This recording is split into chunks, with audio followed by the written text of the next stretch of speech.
The Echo in the Attic, Chapter 1, The Whispers of a Name. Charlotte, North Carolina, with its blossoming dogwoods and bustling urban heart, felt like a vibrant canvas for Olivia Harper's digital art. At 28, Olivia was a successful graphic designer, her days filled with creative energy and vibrant hues. Yet, a subtle shadow always lingered in the corners of her life, a void she couldn't quite articulate. It was the absence of her grandmother, Evelyn Harper. Evelyn had died years before Olivia's birth, a phantom presence in their family history. Her mother, Evelyn's only child, was uncharacteristically tight-lipped about her own mother's past. Any mention of Evelyn would be met with vague, clipped phrases. She was ill. It was a tragedy. A very sad time. The silence surrounding Evelyn was louder than any words, and it left Olivia with a profound sense of missing a crucial piece of her own identity, a vital thread in her family's tapestry. Olivia had grown up in the very house where her mother had spent her childhood, a charming, albeit slightly creaky, Victorian home in a quiet Charlotte neighborhood. After her grandfather's passing a few months prior, the house now belonged to her mother, who tasked Olivia with the daunting, emotionally charged job of clearing out the cluttered attic. It was a repository of family history, packed with forgotten furniture, dusty trunks, and boxes filled with generations of memories. Days turned into a week as Olivia sifted through the relics of the past. Old photograph albums, forgotten toys, faded letters, each object a whisper of a life lived. Then, tucked away beneath a pile of old quilts in a secluded corner, Olivia found it. A small, intricately carved wooden box, its surface smooth with age, its dark wood gleaming faintly in the dim attic light. It was locked with a tiny, ornate brass key, one Olivia had never seen before. A shiver of curiosity, sharp and insistent, ran down her spine. This box felt different. Not a casual storage container, but a vessel for something precious, something hidden. She searched frantically for the key, her fingers brushing against a loose floorboard nearby. Prying it open, she found a small, tarnished brass key hidden beneath. With a click, the lock yielded. Inside, the box held not jewels or heirlooms, but something far more unexpected, something that sent a jolt of disbelief through her. An antique, bulky VHS player, covered in a fine layer of dust, and beside it, a handful of unlabeled VHS tapes.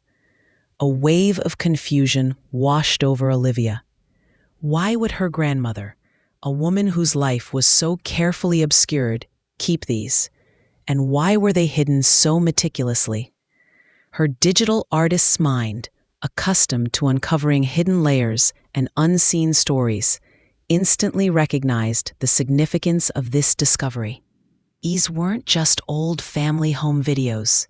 This was a deliberate secret, a carefully preserved time capsule, and a powerful, unsettling premonition told Olivia that these tapes held more than just casual memories. They held a truth her mother had deliberately withheld.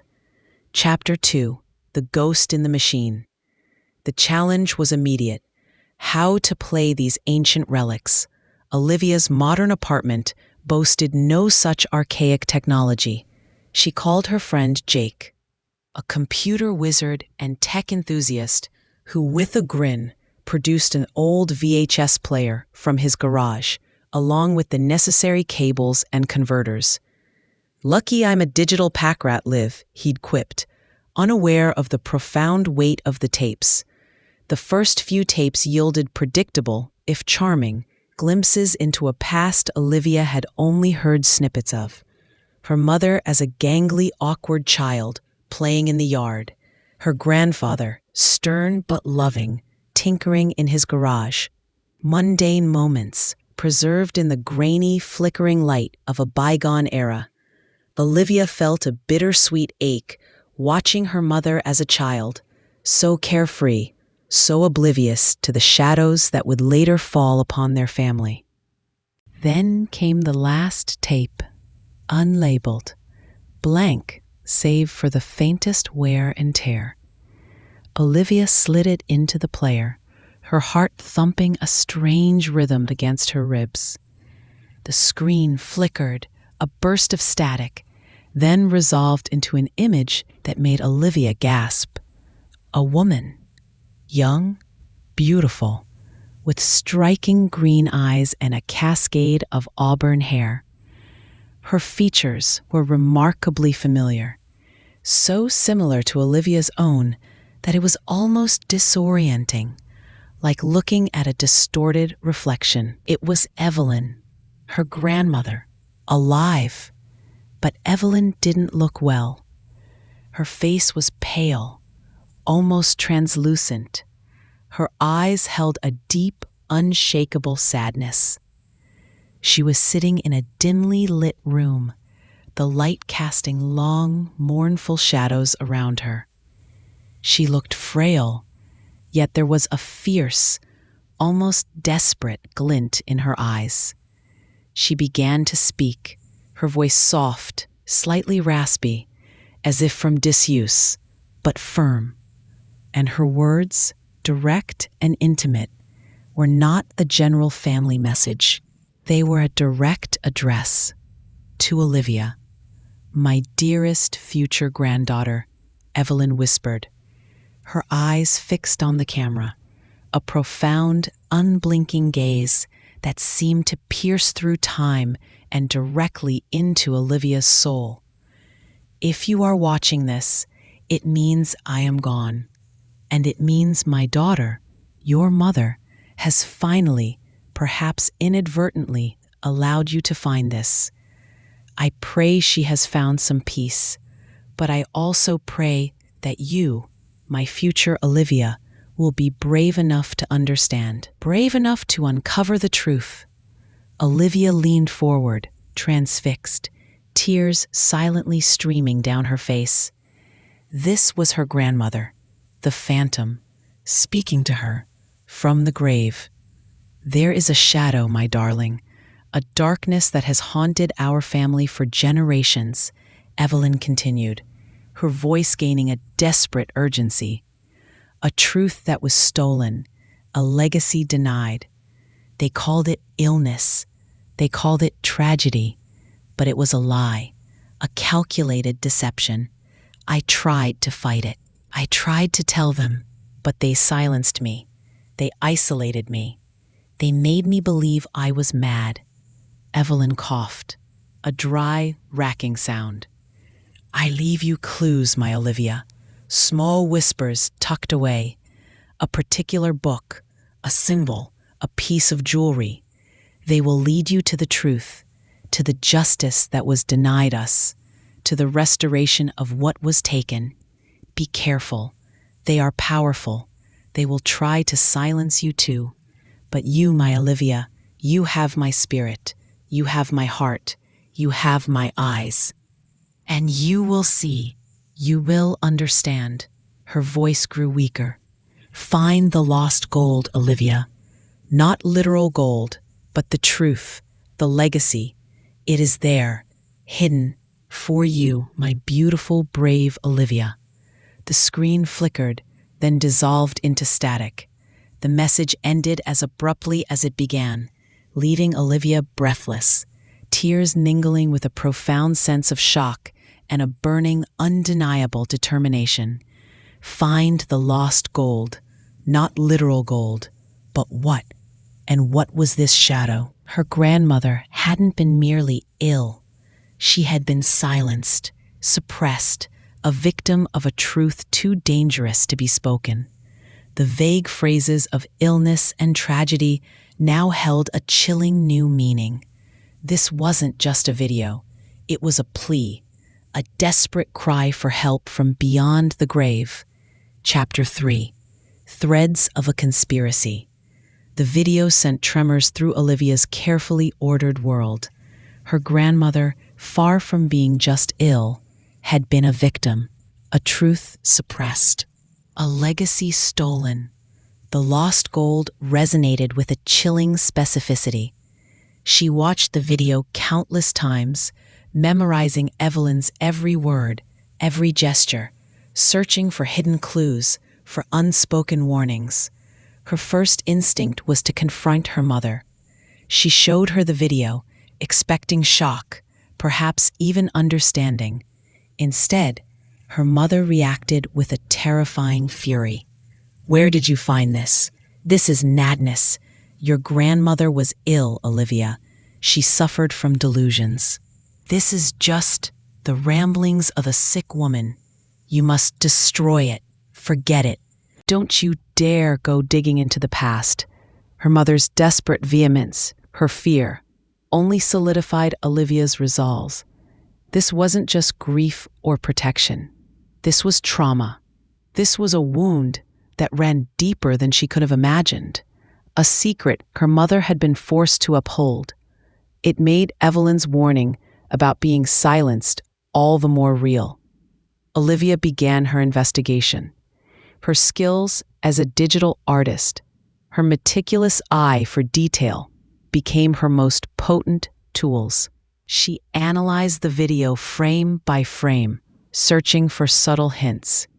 The room Evelyn was in, the faint pattern of the wallpaper, the style of the furniture. It matched the description of a specific room in her childhood home. A room that had long been closed off, labeled storage. Evelyn had mentioned a particular book, a symbol, a piece of jewelry. Olivia combed through the attic again, this time with Evelyn's words echoing in her mind. She found it, an old, leather-bound copy of Edgar Allan Poe's Tales of Mystery and Imagination, a book Evelyn had apparently cherished. It was filled with Evelyn's elegant, flowing handwriting in the margins, cryptic notes, sketches. One sketch, in particular, caught Olivia's eye. A stylized drawing of a serpent eating its tail, the Ouroboros, a symbol of cyclical self-renewal and sometimes endless struggle.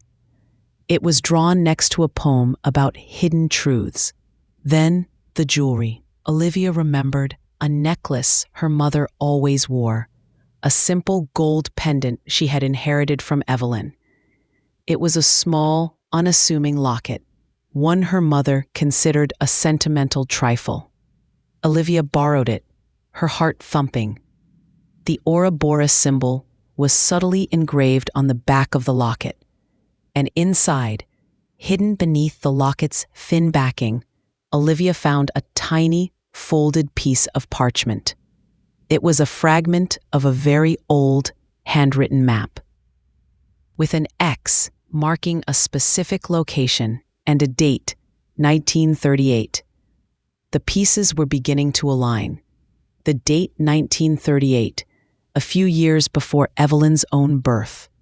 The map fragment seemed to point to an area not far from where Evelyn grew up, a small, historic town in rural North Carolina called Belle Reve. Olivia knew she needed expert help. She approached Professor Elizabeth Chen, a formidable historian at her university. Known for her meticulous research into regional history and forgotten family archives. Professor Chen, intrigued by Olivia's unique story and the historical artifacts, agreed to help, though she initially expressed skepticism about lost gold and family curses. As they delved into the archives, old land deeds, wills, and newspaper clippings from Belle Reve, a disturbing picture began to emerge. The Harper family, Evelyn's ancestors, had indeed been prosperous, owning significant tracts of land and a prominent art collection. But in 1938, a series of questionable legal transactions had occurred, overseen by a powerful, influential legal family in Belle Reve, the Blackwoods. The Harpers had lost a substantial portion of their assets, including a collection of valuable antique prints and original artworks, to the Blackwoods, ostensibly through unpaid debts and failed investments. Evelyn's diary, found hidden inside a false bottom of the Poe book, provided the missing link. She detailed her own investigations, her growing suspicion that her family had been swindled. She wrote about her attempts to expose the Blackwoods, their condescending dismissals, their threats, and how her own family, terrified of scandal and further ruin, had started to believe the Blackwoods' narrative that Evelyn was unstable, suffering from delusions. They had isolated her, believing it was for her own good, protecting her from the shame of her claims, while inadvertently silencing her desperate cries for justice. Her illness wasn't mental derangement. It was profound depression, despair, and ultimately a broken spirit from fighting a battle no one would believe. The lost gold wasn't just money. It was the stolen art, the family's legacy, their very honor. The video message, Evelyn's posthumous appeal, was clear now. Her life had been a desperate struggle against a powerful, insidious deception, and she had left it to Olivia, her future granddaughter, to finish what she had started. The echo in the attic was not just a voice from the past. It was a desperate plea for justice, reverberating across generations. Chapter 4. The shadow of Belle Revie, Olivia, armed with the horrifying truth, felt a profound sense of urgency. Her grandmother had been silenced, her life consumed by a monstrous injustice. The shadow Evelyn had spoken of was the insidious power of the Blackwood family, who had meticulously erased the Harpers' legacy, acquiring their wealth and art under false pretenses. She shared her findings with her mother, who, after hours of tearful denial, finally broke. The revelations about Evelyn's illness being a cover-up, the detailed account of the Blackwoods' deception, shattered her own carefully constructed reality. She remembered Evelyn's frantic whispers, her desperate attempts to speak of robbery and lies, which her own father, Evelyn's husband, too distraught and perhaps too proud to believe his wife's claims, had dismissed as the ramblings of a sick woman. Her mother's silence had been born not of malice, but of a deeply ingrained trauma, a desperate attempt to protect herself from a truth too painful to bear. Uncle Marcus, Evelyn's brother, who had always been distant and burdened by a quiet, melancholic air, was also brought into the circle of truth. He recalled his mother's decline, her inexplicable sadness, her desperate insistence that something was wrong. He had always believed his parents' narrative of a tragic illness, but now, the pieces of his own childhood trauma clicked into place. The pervasive sadness in their home, the sudden financial struggles, it all made sense. Together, the three of them, bound by a newly forged understanding and shared pain, decided to seek justice. Rebecca Grant, their family lawyer, a fierce advocate for justice, took on the case. It was a daunting prospect. The Blackwood family was still incredibly powerful, their reputation impeccable, their wealth vast, their history untainted by scandal. They would fight tooth and nail to protect their carefully constructed facade. The legal battle was long, arduous, and emotionally draining.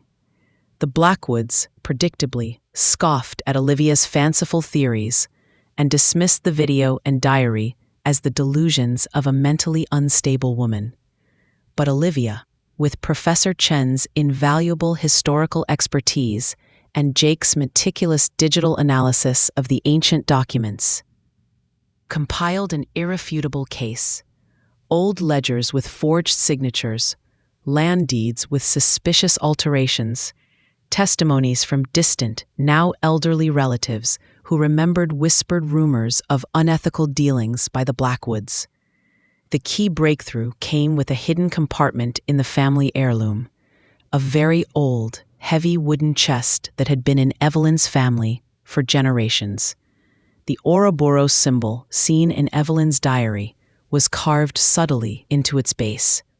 Inside, Olivia found a cache of original, signed contracts and a set of meticulously detailed invoices from a prominent art dealer in New York, dating back to 1938. These documents proved, beyond a shadow of a doubt, that a significant portion of the Harper family's valuable art collection had been illegally sold by a corrupt lawyer, a distant cousin of the Blackwoods, who had colluded with the Blackwoods to defraud the Harpers. The art had then been quietly absorbed into the Blackwood family's private collection, passing them off as their own acquisitions. The lost gold was not just a figure of speech, it was the art. Priceless historical pieces, stolen and concealed. The evidence was overwhelming. The Blackwoods, faced with public exposure and irrefutable proof, were forced to settle. They returned the stolen art, which, having been kept in pristine condition, was still remarkably valuable, and agreed to a substantial financial compensation. The story made headlines in the local papers, a sensational tale of a decades-old family secret, an injustice finally righted by a granddaughter who never knew her grandmother. The shadow was finally cast out of the light. Evelyn's name, once shrouded in whispers of illness and tragedy, was now synonymous with bravery, perseverance, and a fight for truth. Her message from the attic, a desperate plea across generations, had been heard.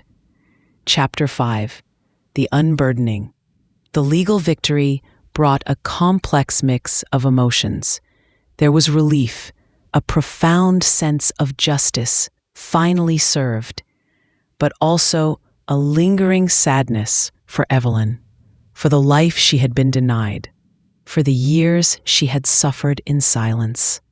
Fighting a battle no one would believe, Olivia's mother, initially overwhelmed by the public revelation, found a surprising release. The years of suppressing the truth, the subtle shame of their family's unspoken past had weighed heavily on her. Now, she could finally speak openly about Evelyn, not as a tragic, mentally fragile figure, but as a courageous woman who had tried to expose a powerful injustice. The healing, for her, began with acceptance and pride. Uncle Marcus, too, found a quiet peace. He remembered his mother's artistic spirit, her fierce intelligence, and the sudden, inexplicable shift in her demeanor. He mourned the mother he had lost to despair, but he also gained a new respect for her unwavering spirit. He became a quiet advocate for mental health awareness, dedicating his time to ensuring that no one else would suffer in silence, dismissed as delusional. The returned art collection, a tangible symbol of their reclaimed legacy, was a powerful reminder of Evelyn's unwavering resolve. Olivia, with her artistic eye, meticulously catalogued and researched each piece, understanding their historical significance and the profound meaning they held for her family. Some pieces they chose to donate to local museums, ensuring Evelyn's story and the story of the stolen legacy would be publicly acknowledged. Olivia continued her work as a digital artist, but with a renewed sense of purpose. Her art became more deeply personal, exploring themes of hidden histories, the echoes of the past, and the power of truth. She created a stunning digital installation inspired by Evelyn's video message, using projections and sound to recreate the attic space and the ghostly presence of her grandmother, her message amplified for a modern audience. It was a powerful, cathartic piece that resonated deeply with viewers. The lost gold had been found, not in literal riches, but in the restoration of a family's honor, the reclaiming of a stolen legacy, and the profound connection Olivia had forged with a grandmother she never knew. Evelyn's faith in her future granddaughter, her belief that Olivia would be the one to understand and act, was a testament to her enduring spirit. The video message, Evelyn's posthumous appeal, became a cherished family relic. It was no longer a disturbing secret, but a sacred trust fulfilled. It was a reminder that love and hope could transcend even death, and that voices from the past could indeed change the future. Chapter 6, A Legacy Reclaimed. The years unfolded, bringing with them a profound sense of peace and a renewed purpose for Olivia and her family. The trial, the public attention, the media frenzy, all slowly faded, replaced by a quiet, dignified resolution. The Blackwood family, their reputation irrevocably tarnished, retreated from public life, their once impeccable facade shattered. Olivia, now recognized not just for her art, but for her unwavering dedication to justice, found herself sought after by others struggling with their own inherited family mysteries. She became a quiet consultant, using her unique blend of artistic sensitivity and investigative acumen to help people uncover hidden truths, to give voice to silenced ancestors. She discovered a new passion in untangling historical knots, recognizing the pervasive ripple effect of unresolved injustices. Her mother, vibrant and free from the long-held burden of her mother's secret, embarked on a new phase of her life. She became an avid volunteer at a local historical society, contributing her time and newly found passion to preserving and sharing the honest stories of the past, ensuring that no one else's truth would be buried. Her relationship with Olivia deepened, forged by their shared journey through pain and revelation. Uncle Marcus, no longer weighed down by unspoken grief, found solace in a deeper connection with his own children, sharing with them the true story of their grandmother Evelyn, ensuring her spirit of resilience would live on. He pursued his own artistic endeavors, painting landscapes that captured the raw beauty and quiet dignity of the North Carolina countryside, a reflection of the strength he had rediscovered within himself. The returned artworks from the Harper collection found a new home in a local museum in Belle Reve, gifted by the Harpers to the public, a testament to Evelyn's legacy and a symbol of justice. A plaque, discreetly placed, acknowledged their original ownership and the long, arduous journey to their return, a quiet nod to Evelyn's fight for truth. Olivia often visited the museum, standing before the restored pieces, feeling a profound connection to her grandmother. She saw Evelyn's tenacity in the brushstrokes, her resilience in the vibrant colors. The art was more than just beauty. It was a testament to Evelyn's enduring spirit, a silent echo of her courage. The old attic, once a place of hidden secrets and dusty shadows, was transformed. It became Olivia's studio, a bright, airy space filled with light and creativity. The memory of the hidden box, the ancient VHS player, and Evelyn's ghostly presence still lingered, but now it was a comforting presence, an inspiring muse. It was a reminder that even in the darkest corners of the past, truth and hope could bloom. Chapter 7, The Unbroken Thread. The journey had come full circle. Olivia, the granddaughter who never knew her grandmother, had become the keeper of her legacy, the voice of her silenced truth. The emptiness she had felt for so long was replaced by a profound sense of belonging, a deep connection to a lineage of strength, resilience, and unwavering integrity. She understood now that Evelyn's message was not just about the lost old or a specific injustice. It was about something far more profound, the enduring power of truth, the unyielding nature of the human spirit, and the unbreakable thread of love that connects generations, even across the chasm of death. Evelyn, through her final, desperate act of recording her confession, had not only ensured her story would be told, but she had also gifted Olivia a purpose, a path to understanding herself and her place in a rich, complex family history. The illness and tragedy that had defined Evelyn's life in hushed whispers were now recognized as a heroic struggle against powerful forces, the battle for justice that she had posthumously won. Olivia's work as a digital artist continued to flourish, fueled by her profound experiences.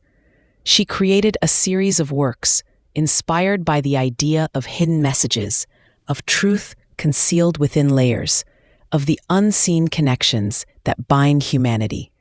Her art was a testament to Evelyn's enduring spirit, a bridge between the past and the present, a voice for the untold stories that lay beneath the surface. The Echo in the Attic was no longer just the title of a personal quest. It was a metaphor for the enduring power of family memory, for the voices of those who came before us, whispering their truths across time, waiting for someone to listen. Olivia had listened, and in doing so, she had not only found her grandmother, but she had truly found herself. The thread was unbroken, the legacy finally reclaimed.